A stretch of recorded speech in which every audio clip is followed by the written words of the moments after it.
Almacén de Discos, el programa en donde el rock se conserva fresco y en buen estado. De lunes a viernes, de 13 a 16, Radio Cantilo.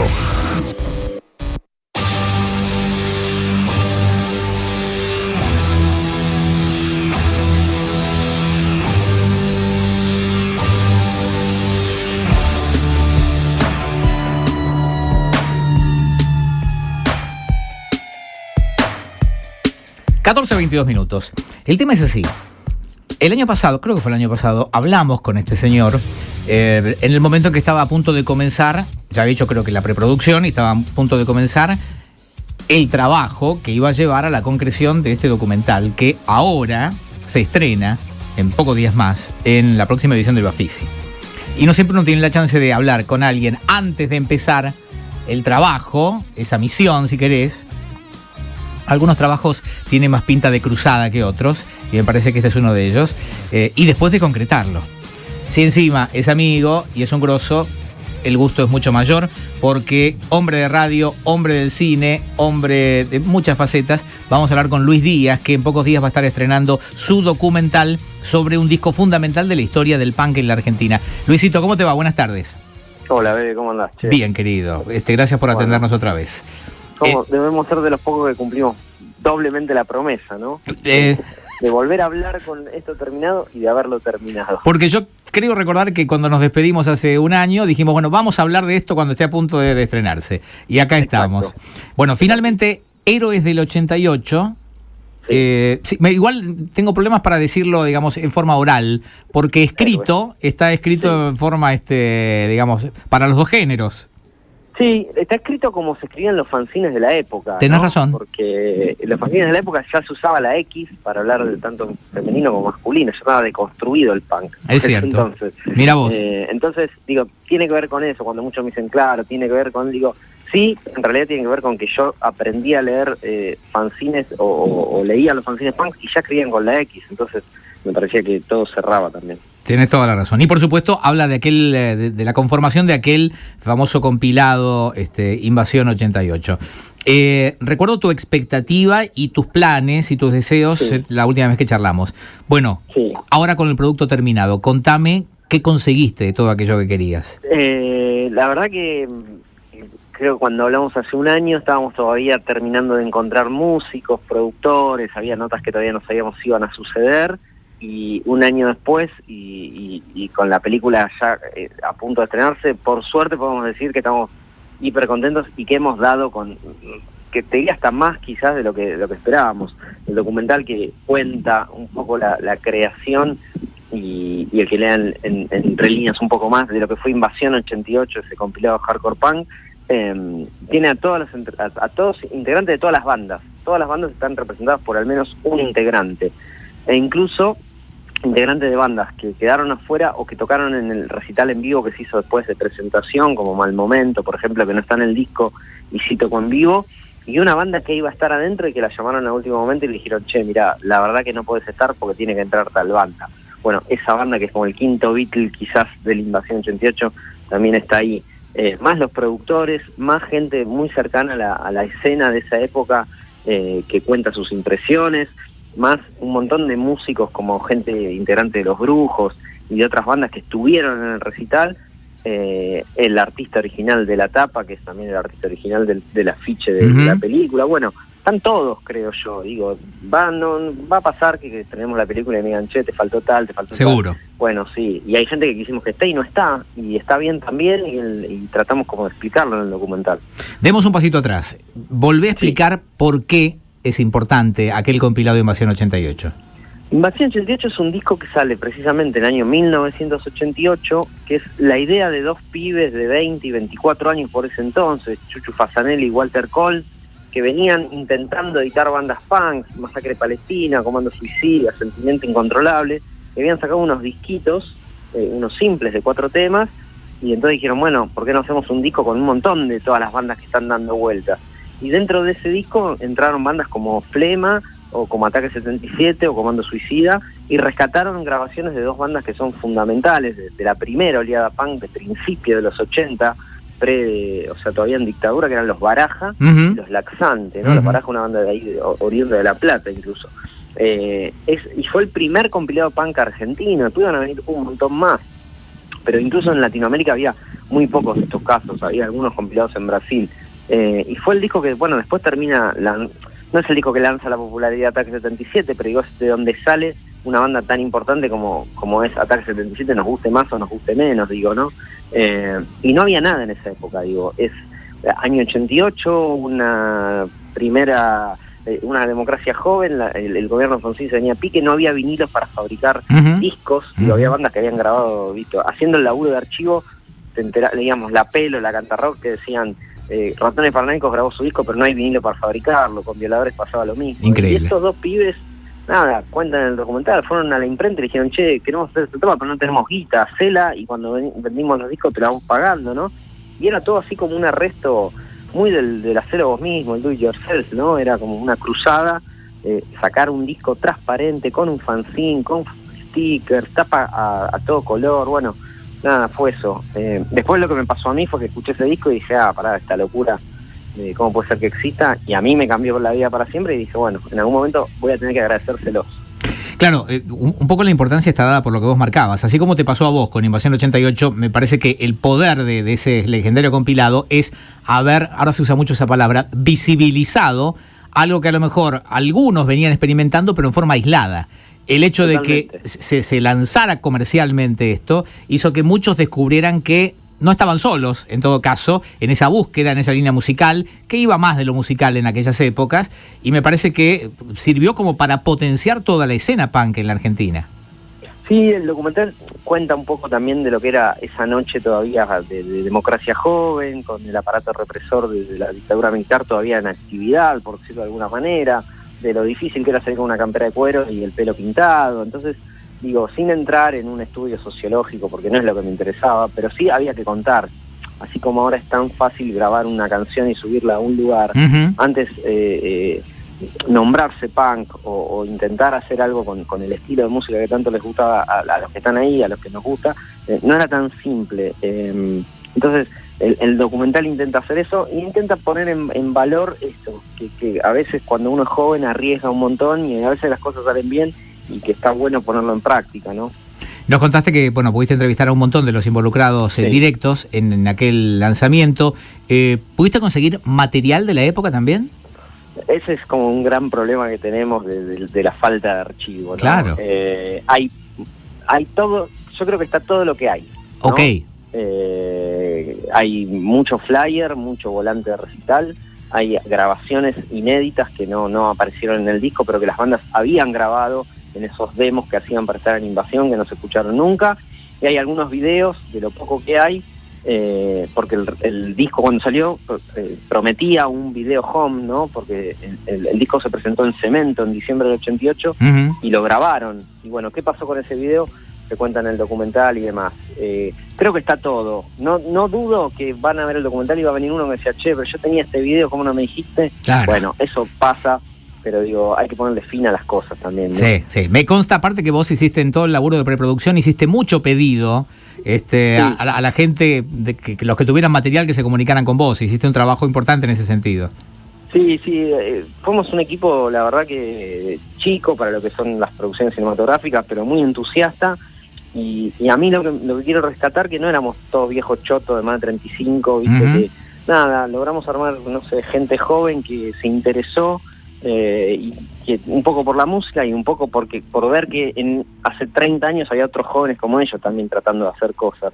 Y laburaron mucho, sí, hemos conseguido algunas perlitas que están por ahí, letras manuscritas a mano, un sello que hacía una banda para estampar remeras, pero un sello de 4x4, tipo, cosas muy precarias de los años 80 que estamos hablando. Me parece que está bueno, qué sé yo, en este momento tengo que estar muy contento, y nada, después vendrán las críticas, después ya es del público la película, ¿viste? Del que la vaya a ver. Es cierto.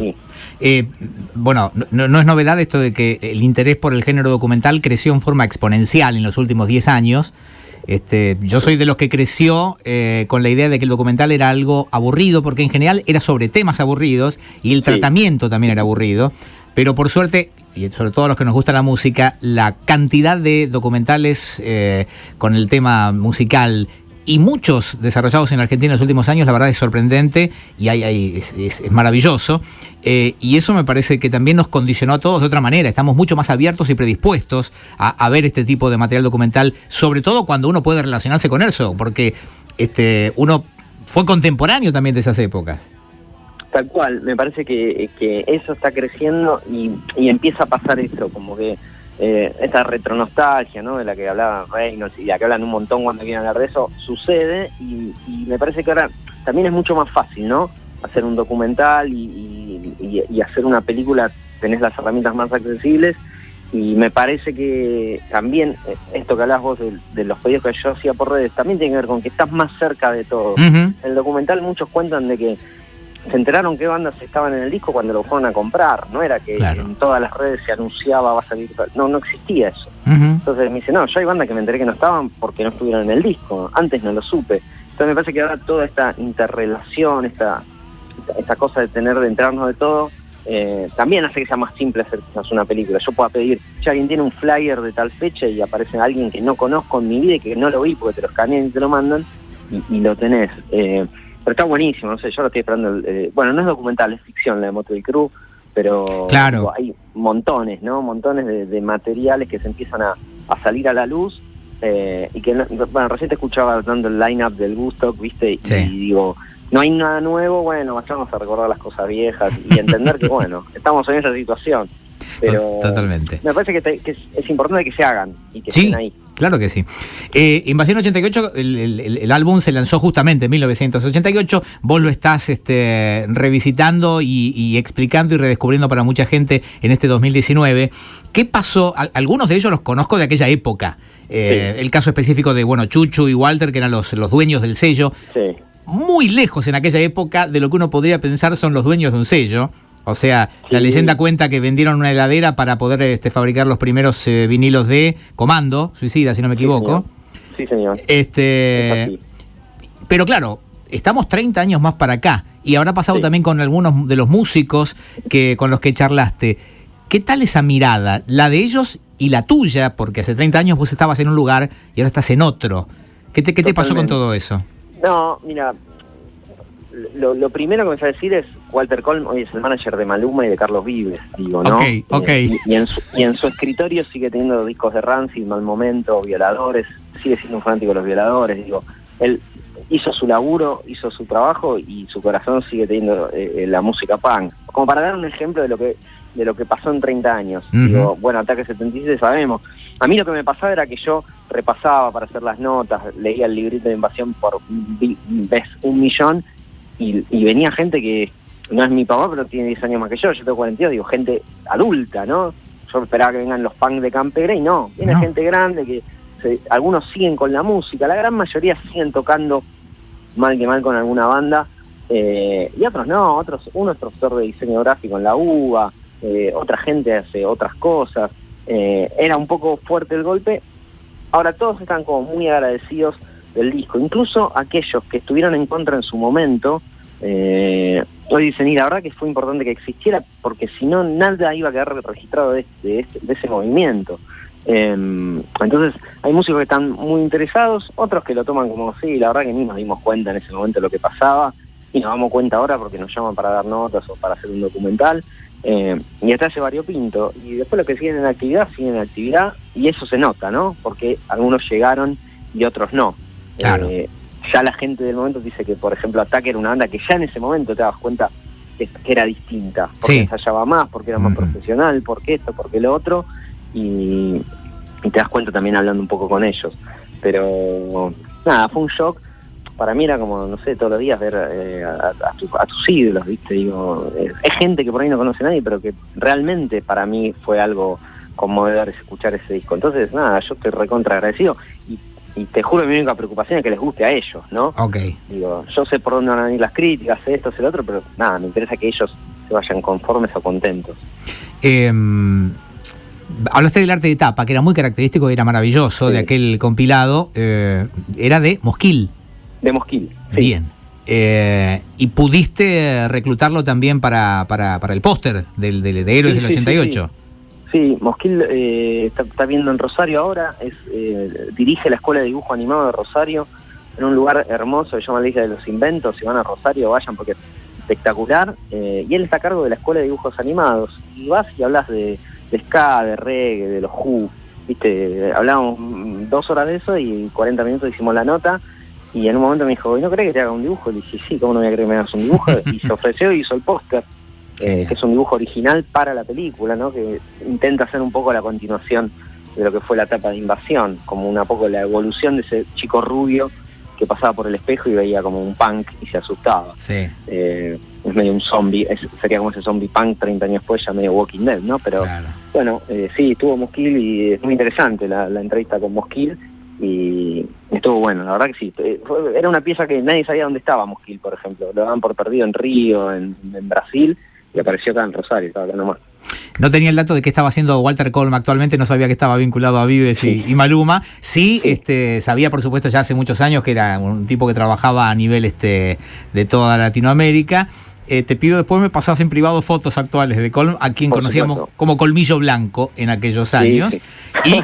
Y estaba Chuchu, que era como, a ver, a Chuchu lo he seguido viendo con los años, y es como que es el que más cerca quedó de todo aquello, ¿sí? Totalmente. Chuchu sigue como con lo mismo, tiene ahora armado su banda Jóvenes Transmutados, que una banda tenía con el Chino Vera y Adrián Chanzón, así que sigue ahí. Ahora toca el hijo la guitarra en vez de tocar el Chino Vera. Pero sí, siguen ahí y ellos te lo dicen, yo hacía esto y él hacía el otro y nos dividíamos. Y me parece que en la evolución también pasó eso. Y funcionaba, porque claro, si uno lo ve de esta manera, Invasión 88 fue lo que fue, y por eso lo estamos analizando 30 años después, y por eso tu documental Héroes del 88, pero a la vez también fue el puntapié inicial para toda una movida de grabación y distribución independiente en la Argentina, porque claro, ese fue el embrión para que después Chucho y Walter hicieran Radio Trípoli Records, y que después saliera el disco de Ataque, Los Auténticos Decadentes. Papo, Memphis. Exactamente. Yo me cruzaba en las oficinas de Trípoli con Ricardo Iorio, porque Hermética salió de ahí también el disco. Un montón de cosas salieron por ahí, y todo tiene que ver con Invasión 88. Sí, eso me parece que también es clave. El documental no entra en esa parte, por supuesto, que es eterna, y el documental se queda como con ese disco, pero sí, eso fue lo dice Walter en el documental, ¿no? Eso fue lo que les hizo ver, che, acá hay algo para hacer y nadie lo está haciendo, digo, no solamente desde lo comercial, sino desde darle bola a un montón de grupos que nadie estaba viendo, que las grandes compañías no apostaban. Y sí, apostaron, les salió bien, pero a mí lo que intenta contar el documental era eso, que eran 2 pibes, ¿no? Tenían 20, 24 años, y el resto de las bandas, no sé, los Ataques tenían 17 años, y eran todos muy pibes, ¿no? Entonces era todo muy inocente, incluso todo lo que era violento de la época, después se desfiguró, algunas bandas se fueron para un lado realmente feo, ¿no? Pero digo, también es la inocencia de toda una noche oscura, represiva, bla, bla, bla. Pero por ahí un poco intenta ir esta historia de Héroes del 88. Y a la vez tiene mucho sentido que haya sido así, que haya sido un grupo de gente muy joven y outsiders del sistema los que generaron esto. Digo, si hubiera sido al revés, si hubiera sido a través de una compañía multinacional, le hubiera quitado un poco de legitimidad a toda la movida, seguramente. Yo entiendo que sí, que no sé, nadie se había interesado en ese momento. Digo, vuelvo a lo anterior, era un momento medio crítico del país también, claro, ¿no? Con Sin ya en decadencia, los levantamientos de ricos en el DIN, la tablada, no estaba el clima para que alguien apueste a eso. Medio ahora, pero ahora no sale, no sé qué pasa, pero digo, es un poco así. Sí, estamos viviendo un momento muy punk también, sí, ok, te entiendo. Sí, pero faltan las bandas, falta la escena, quizás. Falta la escena, pasa por otro lado. Puede ser. Luisito, finalmente, Héroes del 88 se va a ver en el Bafisi. Sí, era como un objetivo, lo hablamos en aquella nota, los festivales importantes en Argentina son 2, es Mar del Plata y es Bafisi, no llegamos a uno. Lo quisieron tener, agradecemos, pero no llegábamos ni por asomo, porque fue en noviembre del año pasado, y llegamos al Bafisi y estamos recontentos porque el Bafisi tiene a veces ese prejuzgamiento de que es un cine difícil, bla, bla, pero es el cine con el que un montón de personas como yo nos animamos a hacer cine, de ver que había un montón de películas que se podía hacer. Así que la verdad que poder estrenar ahí también es otra felicidad que a mí me da mucho, y se estrena. Hay 2 funciones confirmadas, que son el jueves 4 a las 22:40 y el viernes 5 a las 17:15. Las entradas se empiezan a vender el 27 ahora de marzo por internet, si no en el lugar no creo que se agoten. ¿Cuál va a ser la sede este año? Multiplex Belgrano. Ok. Ahí en Monroe, no es Monroe, es Pampa, y bueno, por ahí, Multiplex Belgrano, sí. O Bafisi, entran y se enteran. Y hay una función más seguro en un bar, porque va a haber las películas de rock de este año van a estar en bares también, pasándose, organizado por el festival. Y no me acuerdo si hay alguna más, todavía no me la pudieron confirmar. Pero bueno, por lo pronto, jueves 4, viernes 5, y la del bar, y si no, siguen Héroes con X en vez de la E, del 88 en las redes, y se van a enterar de todo. Luis Díaz, el productor, el realizador, el director de Héroes del 88. Viejo, abrazo grande, muchísima mer con la película. Gracias, bebé, un honor siempre hablar con vos, a esto es lo que te aprecio, te quiero, te admiro y todas esas cosas, así que nada, nos cruzaremos por ahí. Seguro que sí, igualmente, abrazo grande.